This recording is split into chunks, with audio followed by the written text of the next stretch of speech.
When we get into relationships, we transition at different stages, sometimes naturally, from casual to serious to eventually marriage. And these transitions can be very fluid, there aren't very clear lines in the sand at times. So this makes it hard to talk about money with our partners, even when two lives become more closely entwined. I have my friend Meredith today, who's been in a relationship for years and is getting married this week. Yes. To talk about her perspectives, her experiences about finances in relationships. Welcome back to Investing with Daren. Click the subscribe button to stay updated to more interviews like this. Meredith, who are you? Tell us about yourself. Well, so my name is Meredith, obviously, and we've been friends for a few years, and I'm from the US. I've been living in Singapore for about 2 years, and prior to that, Malaysia for about 6 years. And my partner is French, so a little bit of also multicultural financial planning here. Meredith, from 1 to 10, how would you rate your financial literacy?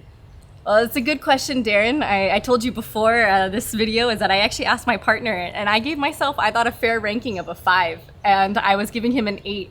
He is very much the CFO in our relationship, and he gave me a 2. So I think very different perspectives, but also he gave himself a 4, so that makes me feel a bit better. We got to invite him for this next time.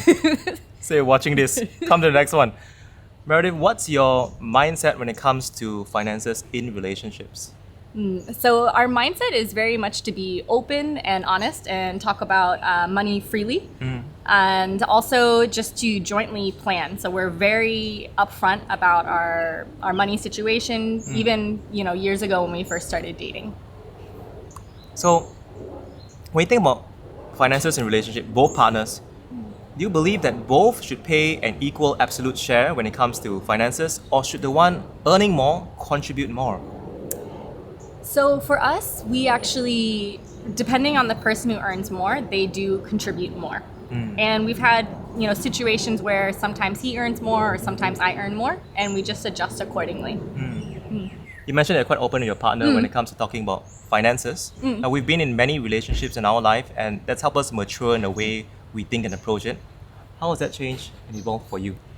So when I was younger, I definitely was more guarded in talking about my finances. But as I've gotten older and in the relationship I'm with now, for sure we talk more freely about our financial situation. And that's actually necessary because we've been planning the future together for many years now. And in order to do that, we need to know our financial situation. If we want, kids, where we want to live, we need to know what kind of money it will take to get us to that kind of like dream life we want. Agree. One challenge that many couples face is, when do we start talking about money? Like when we first move in together, when we get engaged. What's your take? I don't think there's ever a time that's too early to talk about money, mainly because at the start of a relationship, you start thinking usually, can I imagine a future with this person? And actually money is part of that future, is can we afford the lifestyle that we want? So it's just as natural to me as talking about kids or marriage or where we want to live. So early on, I would say it's actually better, not when you get married or when you're living together, because you might find actually you disagree on the future already. So there's no clear and hard rule, and it depends on couples. But one thing that we also know that our society and the culture that we grew up in can shape this as well. Like you grew up in the US, in Florida, your partner's from France. How much does societal expectations, culture, and even our parents shape our mindsets when we approach money with our partners? I think massively shapes mindsets. In the US, we are more open to talk about money. Show me the money! We're quite upfront about it, and I think that was a bit shocking for him in the beginning, especially we start dating and I'm like, so tell me about your finances. What? So for him, very shocking, and especially when he met my friends, because we speak very freely about money and investment, and in France it's less common to do that, and it's seen as like showing off, while in the US it's just normal. Now he's okay with it, but in the beginning he was very shocked. Very different mindsets. Sounds like quite an adjustment. Yeah, I can tell you another story on that if you want. You said on parents, the Awesome. French mindset is very practical. Yeah. And Americans is very like spend, spend, spend. So that was also, he was like shocked on the differences there. Yeah. Huh. Like Americans live beyond their means often. Credit card, we've got our credit score is really important in the US. Yes. Whereas in many parts of Europe, it is more low-key generally. How come? Yeah, actually in France, it's a bit more low-key. Most people don't have credit cards. They live within their means. The salaries are quite similar, less range. While in US, we have a wide range of salaries. More people take on debt. That's also probably why we talk about finances more, because there could be some skeletons in the closet when you are dating that you might not know about until you're married. Fair. And yeah, we often live beyond our means in the US. It's more about the lifestyle and showing, for lack of a better word, showing face of how much money you have. And that can create tensions and also our personal beliefs and behaviors. What kind of tensions have you seen arising when we talk about money in our relationships?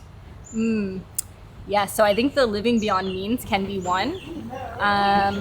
For me, I find we're generally on the same page. Maybe the tensions are on investment.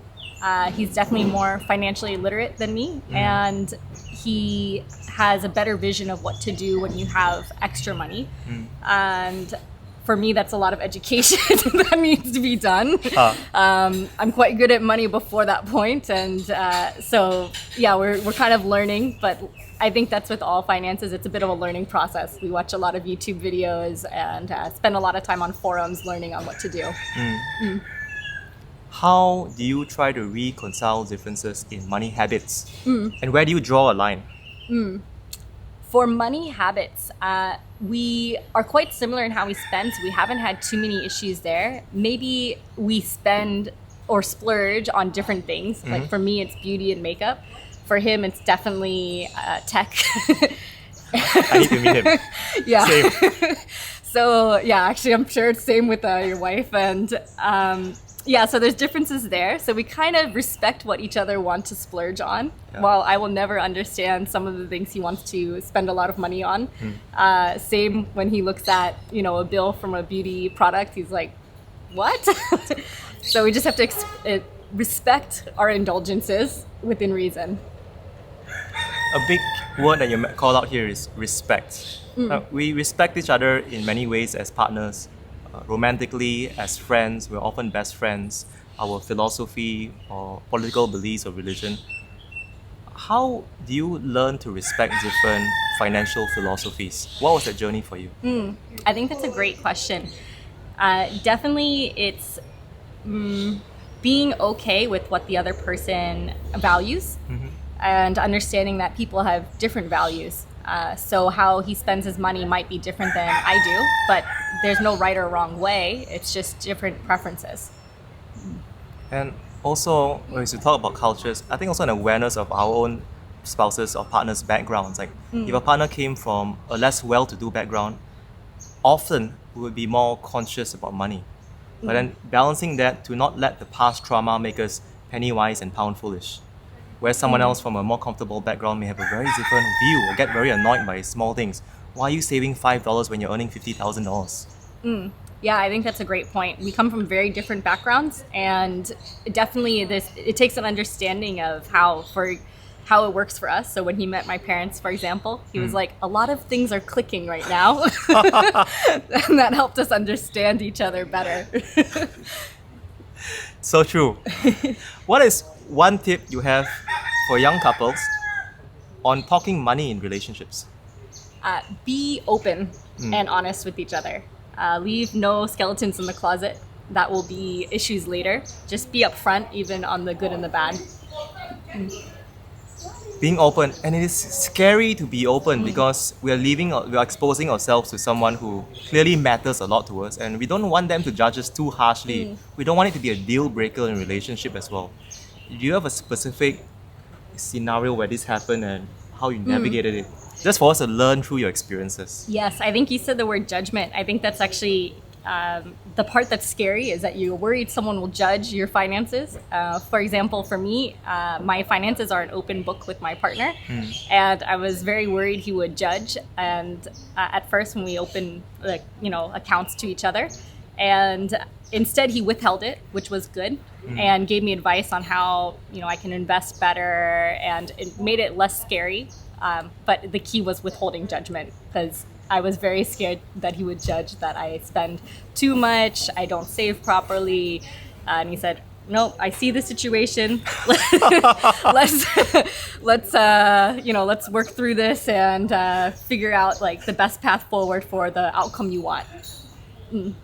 That matters a lot, just to make your partner feel safe when they open up to us. So with that, what are your own personal takes when it comes to talking money with your partners? How much has your culture, societal upbringing, your own past experience, our own traumas and also successes shaped this? Share them in the comments below. So thank you for watching today's episode. If you like this interview, click the like button. And if you want to see more interviews, hit subscribe. With that, we'll see you in the next video. Bye-bye. Cool. Awesome.